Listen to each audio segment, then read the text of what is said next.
solution SaaS, donc dans le cloud, qui a pour but de rendre le reporting et l'analytics et plus largement l'accès à la donnée le plus simple possible pour tous les users dans toutes les entreprises.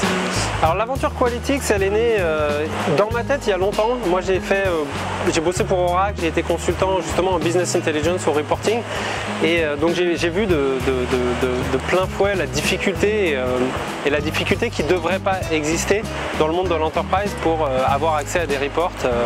Allô, j'appelle l'IT qui me produit un report une semaine après. Donc nous on a implémenté un moteur de langage naturel qui permet à n'importe quel utilisateur de poser des questions, un petit peu comme Google, et d'obtenir un report basé là-dessus. Donc ça peut être quelles étaient mes ventes par produit la semaine dernière, quel est le coût des bénéfices pour mes employés à New York. Nous on va comprendre cette question, la diviser en plusieurs parties et produire un report. Qualitics aujourd'hui c'est un site web sur lequel vous pouvez créer un compte et commencer à éditer des rapports extrêmement rapidement et vous en servir dans l'entreprise. Nous, ce qu'on a voulu faire, c'était une solution très simple, extrêmement facile d'accès, qui permet en 3 clics à n'importe quel utilisateur de créer une présentation, de créer un rapport et de la faire circuler dans l'entreprise aux équipes pour partager l'information.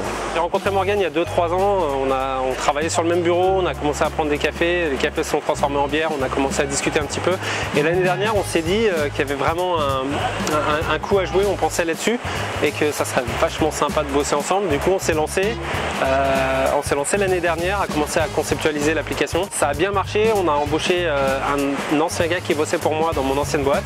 Effectivement on est français et on aime la France et on est justement en train de réfléchir maintenant à comment retourner en France, d'une part pour attaquer le marché français et plus largement européen parce qu'on pense qu'il y a une place à prendre là-bas, mais aussi parce que notre lead développeur est retourné en France, c'est l'amour du pays, et la qualité du développement, la qualité des ingénieurs français est juste indéniable et on se pose la question d'avoir le centre de développement en France et les sales et marketing aux États-Unis.